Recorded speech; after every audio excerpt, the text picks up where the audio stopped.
Hello guys, your watching beast India company. और आज के वीडियो पे मैं आपके साथ एक बहुत ही इंपॉर्टेंट, बहुत ही वाइटल एक ट्रेनिंग मेथड और एक टॉपिक लेके बात करूंगा। देखिए, जाने अनजाने में ये पर्टिकुलर चीज लेके हम सभी रिलेटेड है। जो लोग एक्सरसाइज करते हैं या फिर स्पोर्ट्स खेलते हैं कोई भी, वो लोग जानते हैं कि कोई भी एक बॉडी पार्ट आपके इन टर्म्स ऑफ स्ट्रेंथ और in terms of muscular development आपका एक बॉडी पार्ट लैग करता है। मतलब बाकी बॉडी पार्ट से एक बॉडी पार्ट आपका बॉडी पार्ट जो है वो आपका थोड़ा वीकर रहता है। वो स्ट्रेंथ वाइज हो सकता है या फिर वो मस्कुलर डेवलपमेंट वाइज हो सकता है। तो ये जो लैगिंग बॉडी पार्ट है, जो वीकर बॉडी पार्ट है, इसको आप कैसे ओवरकम करेंगे और ये बॉडी पार्ट को कैसे आप आपके स्ट्रॉन्ग पॉइंट बनाएंगे, इसको लेके क्वेश्चन सबके मन में क्वेश्चन तो आता ही रहता है। तो ये चीज लेके फिटनेस इंडस्ट्री में बहुत सारे जो है प्रोसेसेस, बहुत सारे ट्रेनिंग मेथड्स पॉपुलर है। इसमें एक सबसे इंपॉर्टेंट और सबसे पॉपुलर एक ट्रेनिंग मेथड है जिसका नाम है मायोन्यूक्लाई ओवरलोड ट्रेनिंग और न्यूक्लियाई ओवरलोड ट्रेनिंग, NOT।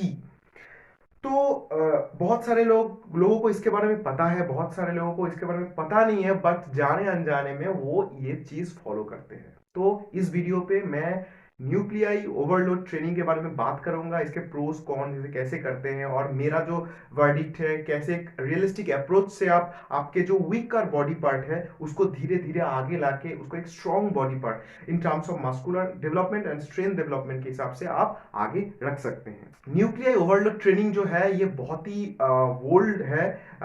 खैर 2010 के बाद से ये बहुत ही पॉपुलैरिटी इसको मिला है, बट 1960s में एक जापानीज जिसका नाम है योशियाकी सातो, इन्होंने कात्सु करके इसको पॉपुलराइज किया एज कात्सु। वो इसको कात्सु बोलते थे।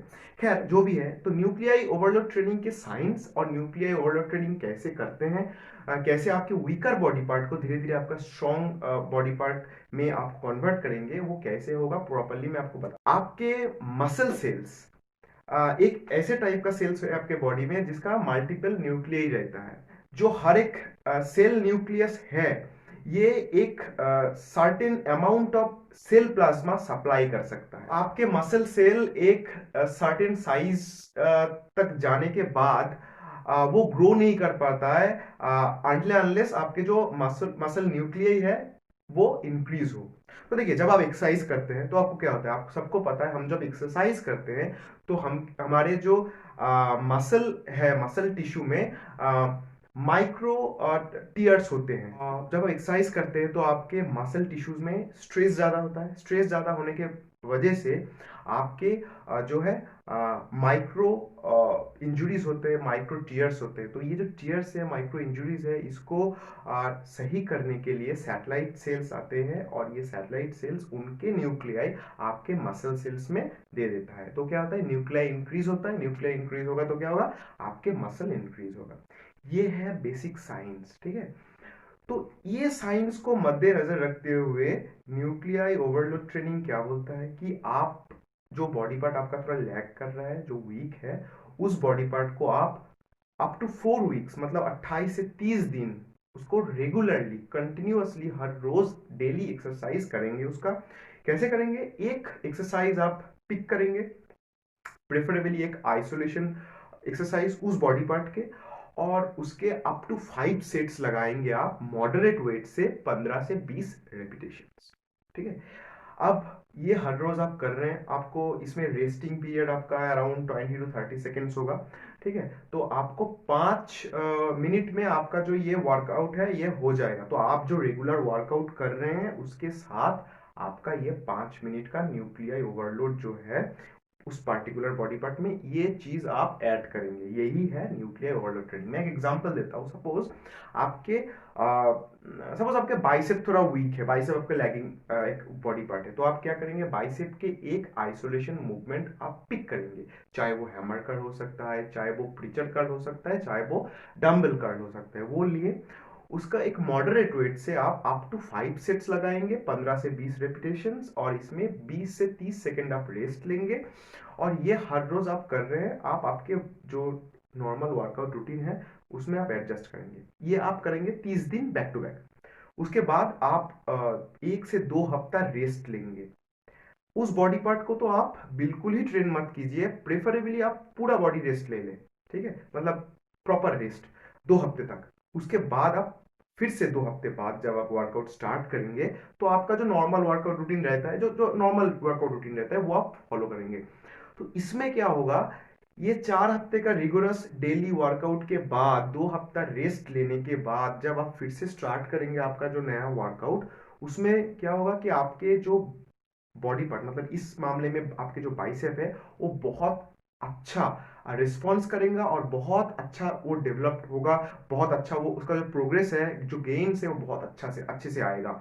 यही है न्यूक्लियर ओवरलोड ट्रेनिंग। बहुत टाइप का होता है, मैंने आपको एक एग्जाम्पल दिया, एक टाइप का एग्जाम्पल दिया। तो ये हो गया न्यूक्लियर ओवरलोड ट्रेनिंग, जिसको सपोर्ट करने के लिए बहुत सारे फिटनेस एक्सपर्ट्स, बहुत सारे हाइपोथेसिस में इसको सपोर्ट किया गया है। 2010 में जेसी ब्रूसगर्ट का एक रिसर्च में ये बोला गया है कि ये जो न्यूक्लियर ओवरलोड ट्रेनिंग है, इसमें आपका जो है, आपके जो मसल साइज बढ़ता है, आपके मसल कैपेसिटी स्ट्रेंथ बढ़ जाता है, एंड जो मस्कुलर डेवलपमेंट हो ऑब्वियसली वो ज्यादा होता है।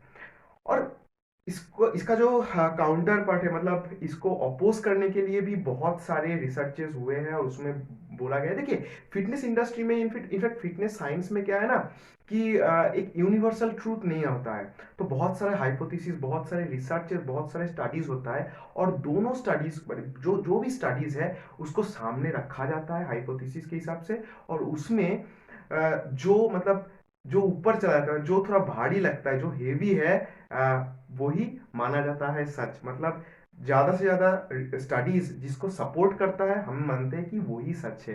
बट लेटर ऑन अगर बहुत सारे रिसर्चेस ऐसे होते हैं, और धीरे धीरे ये जो पर्टिकुलर चीज है, ये इसका जो है जो वजन है, वो कम होता रहता है, तो मतलब बोला जाता है कि नहीं, वो पर्टिकुलर रूटीन सही नहीं है। तो यही बात है, यूनिवर्सल ट्रूथ कोई नहीं है, पर न्यूक्लियर ओवरलोड ट्रेनिंग बहुत लोग कर रहे हैं और उनको रिजल्ट भी मिल रहा है।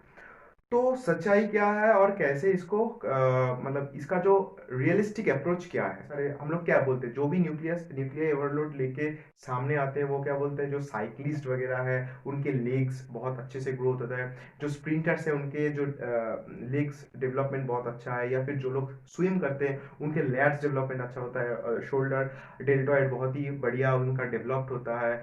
या फिर जो लोग बहुत हेवी लिफ्ट करते हैं बिकॉज ऑफ देयर वर्क, उनके जो है ट्रेस वगैरह बहुत प्रॉपरली बिल्ट होते हैं। तो इस चीज को मद्देनजर रखते हुए ही ब्रोस मतलब ये न्यूक्लियर ओवरलोड ट्रेनिंग को सामने लाया गया है। पर ये क्या सच है?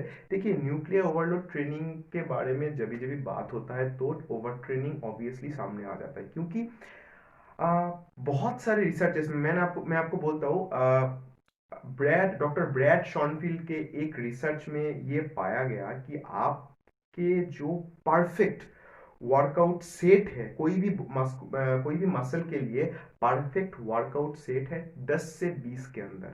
मतलब वीकली अगर आप 10 से 20 वर्किंग सेट लगाते हैं, वो आपके लिए बेस्ट है। इनफैक्ट 14 से 15 वर्किंग सेट आपके लिए बहुत ही बढ़िया है, आपका कोई भी मस्कुलर डेवलपमेंट के लिए, उस पर्टिकुलर मसल के, ठीक है।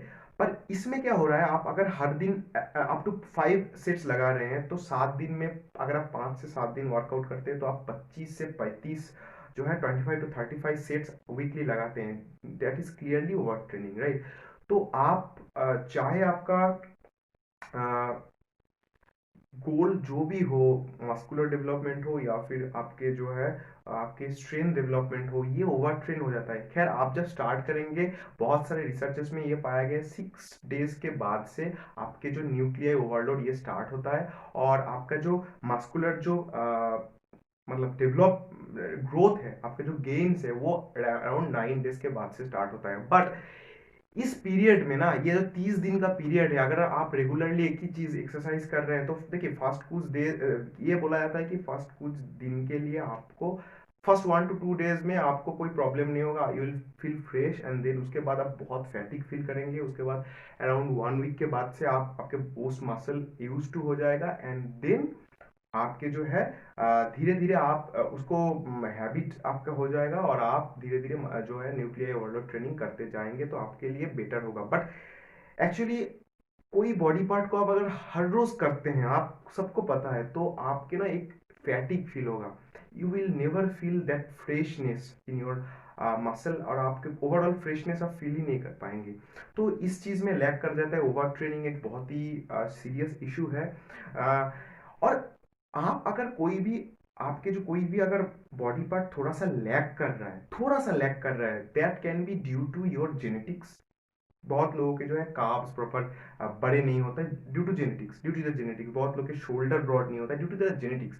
थोड़ा बहुत जो है आप वो मसल आपका थोड़ा पीछे रह जाता है, ठीक है। और एक चीज के लिए हो सकता है आपके जो है पोस्चर सही नहीं है, या फिर आप प्रॉपरली वर्कआउट नहीं करते, या फिर आप proper range of motion use नहीं करते, आपके फॉर्म सही नहीं हो, ये सब होता है। बट अगर आपके कोई बॉडी पार्ट बहुत ज्यादा लैग कर रहा है, तो उसका सॉल्यूशन क्या न्यूक्लियर ओवरलोड हो सकता है। क्योंकि आपको एक चीज ध्यान में रखना है कि आपको बेसिक सही करना है। मतलब आप अगर कोई भी बॉडी पार्ट आपका बहुत लैग कर रहा है, मतलब सपोज आपका कार्ब्स बहुत लैग कर रहा है, या फिर आपके डेल्टॉइड्स बहुत लैग कर रहा है, इसका रीजन है कि आप उस पर्टिकुलर बॉडी पार्ट को प्रॉपरली वर्क ट्रेन नहीं करता है, वो अंडर ट्रेन्ड है। तो टू फिक्स दैट आपको एक ऐसा वर्कआउट रूटीन बनाना है जो कि कंप्लीट है, जो कि एक प्रॉपर वर्कआउट रूटीन है। हर मसल को आप वीकली अगर 12 से 14 सेट्स, वर्किंग सेट्स लगाएंगे, तो आपके बॉडी बहुत ही अच्छे से ग्रो होगा, और आपके हर एक मसल प्रॉपरली सामने आएगा, और वो सस्टेनेबल जो है, वो जो प्रोसेस है वो सस्टेनेबल है। ठीक है। न्यूक्लियर ओवरलोड करके आप बहुत दिन तक नहीं जा सकते हैं, ये मेरा मानना है। अगर आप जा सकते, जा सकते। क्या न्यूक्लियर ओवरलोड सही है? I don't know, no one knows. क्या न्यूक्लियर ओवरलोड गलत है? सेम आंसर, कोई नहीं जानता है। बहुत लोगों को ये अच्छा लग सकता है, बहुत लोगों को ये अच्छा नहीं लग सकता, क्योंकि बट अगर आप साइंटिफिकली देखें तो इसका है दोनों साइड में, इसके फॉर में और इसके अगेंस्ट में बहुत सारे रिसर्चेस हुए हैं। तो आप चाहे तो कर सकते हैं, पर मेरा टिप यही है कि न्यूक्लियस ओवरलोड को आप अवॉइड कर सकते हैं। रेदर आप एक ऐसा वर्कआउट रूटीन फॉलो करें जिसमें हर एक बॉडी पार्ट को आप 12 से 14 सेट वीकली लगा रहे हैं, तो आपके जो है लैगिंग बॉडी पार्ट भी अगर रहेगा, तो आपके वॉल्यूम और इंटेंसिटी थोड़ा सा प्रॉपर रखे, प्रॉपर सही रखे, प्रॉपर टेम्पो के साथ वर्कआउट करें, तो आपके लैगिंग बॉडी पार्ट भी रहेगा। तो धीरे धीरे, इनफैक्ट आपके कोई बॉडी पार्ट अगर जेनेटिकली भी आप गिफ्टेड नहीं है उस बॉडी पार्ट से, वो भी धीरे धीरे धीरे धीरे ग्रो करेगा, और आपके जो है वीक बॉडी पार्ट काफी स्ट्रॉन्गर हो जाएगा। उसके लिए आपको न्यूक्लियर ओवरलोड करने का जरूरत नहीं है। द रीजन इज कि ये जो न्यूक्लियर ओवरलोड है, ये मेरे ख्याल से, मुझे लगता है, ये मेरा पर्सनल ओपिनियन है कि ये लॉन्ग सस्टेनेबल जो है ये नहीं है। और फिटनेस जो है और ये बॉडी बिल्डिंग जो है, ऑब्वियसली सस्टेनेबिलिटी बहुत मैटर करता है। ठीक है। आप कोई भी बॉडी बिल्डर को ऐसे नहीं देखेंगे कि वो न्यूक्लियर ओवरलोड करते हैं। इनफैक्ट ये एक बहुत ही बड़ा रिस्क रह जाएगा ओवर ट्रेनिंग के लिए। कोई कुछ भी बोल दे, there is a big chance of over training. और ओवर ट्रेन कोई मसल होता है तो उसका जो है लॉन्ग टाइम में जो उसका जो ग्रोथ है वो बहुत ही उसके साथ बहुत ही मतलब प्रॉब्लम हो सकता है, प्रॉब्लम क्रिएट हो सकता है। तो इसीलिए ये सब चीज़ आप ध्यान दें। और आज के लिए इतना ही। वीडियो पसंद है तो वीडियो को लाइक करें, चैनल को सब्सक्राइब करना मत भूलिए। बहुत जल्दी मिलेंगे कोई भी और टॉपिक लेके। मैं बहुत सारे थियोरी वीडियोस लाऊंगा। काफ़ी कुछ वर्कआउट रूटीन्स मैंने ऑलरेडी दे चुका हूँ चैनल पे, वो आप ज़रूर देखें। और stay healthy, stay safe. Thank you.